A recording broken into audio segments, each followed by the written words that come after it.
మళ్లీ పాలసముద్రమును చిలకడం మొదలుపెట్టారు. ఇప్పుడు అందులోంచి ఒక తెల్లటి గుర్రము ఒకటి బయటకు వచ్చింది. దానిని ఉచ్చైస్రవము అంటారు. ఈ గుర్రమును చూడగానే ఇంద్రునికి కించిత్ మమకారం పుట్టింది. కానీ శ్రీమన్నారాయణుని సూచన మేరకు ఏమీ మాట్లాడలేదు. ఆ అశ్వమును బలిచక్రవర్తి తనకిమ్మనమని అడిగాడు. ఆ తరువాత మళ్లీ చిలకడం మొదలు పెట్టారు.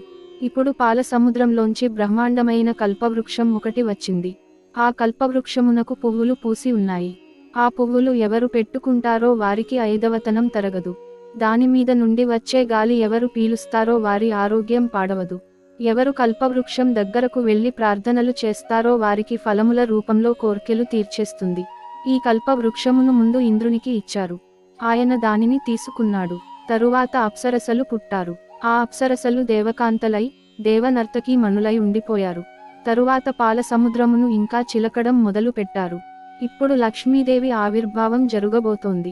ఆమె శుక్రవారం పంచమి నాడు పుట్టింది. పచ్చటి కాంతితో తెల్లటి వస్త్రములు కట్టుకుని పద్మాననే పద్మ ఊరు పద్మాక్షి పద్మసంభవే అని నల్లని కన్నులతో సొగసైన చూపులతో మాతృవాత్సల్యంతో అందరివంక చూస్తూ లక్ష్మీదేవి పాల సముద్రంలోంచి ఆవిర్భవించింది. అమ్మవారు చూపులు ఎంతవరకు పడ్డాయో అంతవరకు దరిద్రములు అన్నీ తొలగిపోయాయి. అందరూ ఆనందమును పొందారు. లక్ష్మీదేవి ఆవిర్భావ ఘట్టం ఎవరు విన్నారో వారికి కొన్ని కోట్ల జన్మల నుండి వెంటబడిన దరిద్రం నశితుంది. ఇది పరమయథార్థం. పుడుతూనే ఆ తల్లి యౌవనంలో పుట్టింది.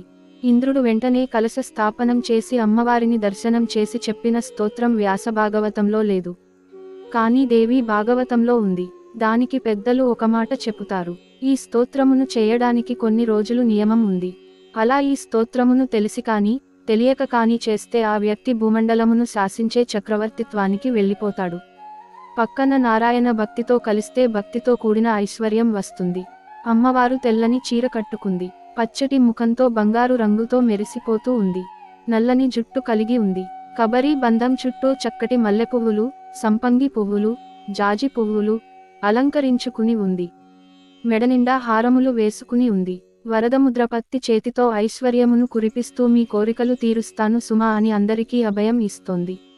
2 పాదములను కలిపి పద్మాసనం వేసుకుని ఉంది.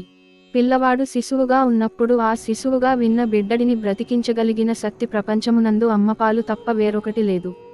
ఈ లోకమునందు మనము సుఖశాంతులతో ఉండడానికి ఐశ్వర్యము తప్ప వేరొక దిక్కులేదు. అందుకని ఐశ్వర్యము ఉండవలసినదే. ప్రయత్నపూర్వకంగా నిరసించకూడదు. తృప్తి ఉండాలి. అమ్మా, ఆనాడు బిడ్డడైనందుకు అమ్మ పాలిచ్చి బ్రతికించినట్లు సమస్త లోకములకు తల్లివైన నీవు కూడా దయతో మాకు ఐశ్వర్యమును ఇచ్చి కాపాడు అని ఇంద్రుడు అమ్మవారిని స్తోత్రం చేశాడు. అటువంటి తల్లి మనకు విష్ణు భక్తిని ఇచ్చి ఆనందమును కల్పిస్తుంది. అమ్మవారు ఆవిర్భవించడం ఒక ఎత్తు, ఆమె అయ్యవారిని చేరడం ఒక ఎత్తు. శక్తి అనేది కంటికి కనపడదు, అనుభవైక వేద్యము. పరమాత్మ శక్తితో కూడినవాడై అనుగ్రహిస్తాడు. ప్రక్కన లక్ష్మి చేరి ఇప్పుడు శ్రీమన్నారాయణుడు ఇంద్రుడికి ఐశ్వర్యమును అనుగ్రహిస్తున్నాడు. ఇప్పుడు ఆవిడకు భర్త నిర్ణయింపబడాలి. అటువంటి తల్లికి భర్తను ఎవరు నిర్ణయిస్తారు?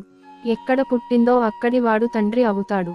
కాబట్టి ఇప్పుడు పాలసముద్రుడే తండ్రి. అందుకనే మనం ప్రతిరోజు లక్ష్మీం క్షీర సముద్ర రాజతనయాం అని పిలుస్తూ ఉంటాం కదా అమ్మవారిని. ఇప్పుడు ఈ తల్లికి మంగళ స్నానం చేయించడానికి అన్నీ సమకూరుస్తున్నారు. ఆ తల్లి మంగళ స్నానం చేయడం కోసమని ఒక పీట మీద కూర్చోవాలి. అందుకని దేవేంద్రుడు ఒక మణిమాయ పీఠమును తెచ్చి అక్కడ పెట్టాడు. ఇప్పుడు ఈ పీఠం ఇచ్చిన వాడికి పీఠం దక్కుతుంది. లక్ష్మీదేవికి మీరు ఏమి ఇస్తే అది మీకు దక్కుతుంది. అమ్మవారు మంగళ స్నానం చేయడానికి దానిమీద కూర్చుంది. ఇప్పుడు అమ్మవారు స్నానం చేయడానికి నీళ్లు తీసుకురావాలి. పసుపు కుంకుమలకి లోటు లేకుండా చాలా కాలం నుండి పసుపు కుంకుమలతో ఉన్న యువతులు నీరు తీసుకువచ్చి అక్కడ పెట్టారు. ఆ నీటిలో కొద్దిగా పసుపు కలపాలి. తరువాత దానిలోకి పల్లవములు వేయాలి. పల్లవములు వేయడం చేత జలములు మంగళ స్నానములకు యోగ్యములు అవుతాయి. అటువంటి పల్లవములను భూదేవి తెచ్చి ఇచ్చింది. గోవులు వచ్చి పంచద్రవ్యములను ఇచ్చాయి. వసంతుడు తేనెను తెచ్చి ఇచ్చాడు. మంగళ స్నానం చేయించే ముందు వధువుకి కొద్దిగా తేనె ఇవ్వాలి. లోపల మంగళ స్నాన క్రియ జరుగుతుంటే బయట వచ్చిన బ్రాహ్మణులు కూర్చుని చక్కటి స్వస్తి మంత్రములు చెప్తూ ఉంటారు. అక్కడ స్వస్తి మంత్రములు చదువుతుండగా ఇక్కడ మంగళ స్నానం జరగాలి. ఇక్కడ మహర్షులు వేదం మంత్రములను చదువుతున్నారు. ఇప్పుడు మంగళ ధ్వనులు జరగాలి. లక్ష్మీదేవి మంగళ స్నానానికి మేఘములు మంగళ ధ్వనులు చేశాయి. మేఘములే వేణువులను ఊదాయి. పరమ సంతోషంతో గంధర్వసతులు అందరూ అక్కడ లక్ష్మీదేవికి మంగళ స్నానములు జరుగుతున్నాయని నాట్యం చేస్తున్నారు. అమ్మవారు స్నానం చేసిన తరువాత ఆ రోజున అమ్మవారు కట్టుకోవలసిన పట్టు చీరను తండ్రి సముద్రుడు నిర్ణయం చేసి వస్త్రద్వయమును ఇచ్చాడు. వస్త్రద్వయం అనగా చీరతో బాటు ఒక రవికల గుడ్డ లేక మరొక వస్త్రం పెట్టి ఇవ్వాలి, లేదా ఒక వస్త్రం మీద కనీసం ఒక దూదిపోగు పెట్టి ఇవ్వాలి. ఇంటి యజమానికి సన్నిహితుడైన స్నేహితుడు ఉంటాడు. ఆయనన్ సుహృత్ అంటారు. ఆయన బిడ్డను తన బిడ్డగా భావిస్తాడు. ఇక్కడ సముద్రుడు తండ్రి అయితే సముద్రములో ఉన్న వరుణుడే సుహృత్. అటువంటి సుహృత్ అమ్మవారు వేసుకుందుకు వైజయంతి మాలను ఇచ్చాడు.